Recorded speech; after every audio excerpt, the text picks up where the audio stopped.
ইসলামী bank news top 10। July গণ অভ্যুত্থান স্মৃতি জাদুঘর উদ্বোধন করলেন প্রধানমন্ত্রী তারেক রহমান। বললেন, ফ্যাসিবাদ মুক্ত দেশে কেউ কেউ অহেতুক ইস্যুতে অস্থিরতা তৈরির চেষ্টা করছে।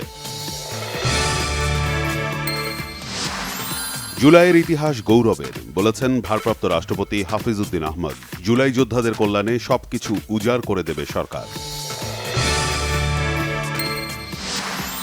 জুলাই শহীদ স্মৃতিস্তম্ভে মুক্তিযুদ্ধ বিষয়ক মন্ত্রী ও প্রতিমন্ত্রীর শ্রদ্ধা। পরিবর্তনের ধারা চলবে, বললেন মন্ত্রী। গণতন্ত্র পুনঃপ্রতিষ্ঠায় ভূমিকার কথা বললেন ইশরাক হোসেন। দিল্লিতে শেখ হাসিনাকে গণমাধ্যমে কথা বলতে দেয়ায় ক্ষুব্ধ ঢাকা। বাংলাদেশের সার্বভৌমত্বের প্রতি অবমাননা, পররাষ্ট্র মন্ত্রণালয়ের কড়া প্রতিবাদ।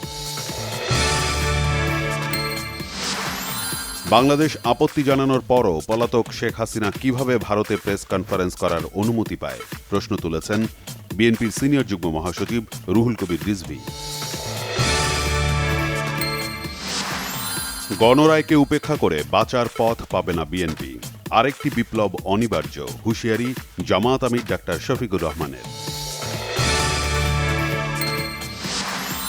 গেল ২৪ ঘণ্টায় হাম উপসর্গ নিয়ে ৫ জনের মৃত্যু, আক্রান্ত ১,০৮৩ জন।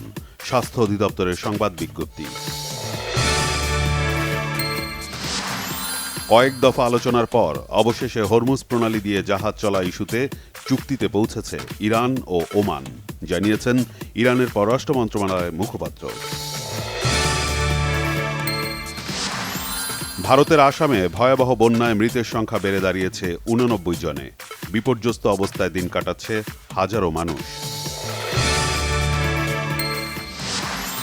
তাওহিদ হৃদয়ের ব্যাটিং তাণ্ডবে লঙ্কান প্রিমিয়ার লিগে ফাইনালে উঠেছে জাফনা কিংস। ৩ ওভারে ১ উইকেট সাকিবের।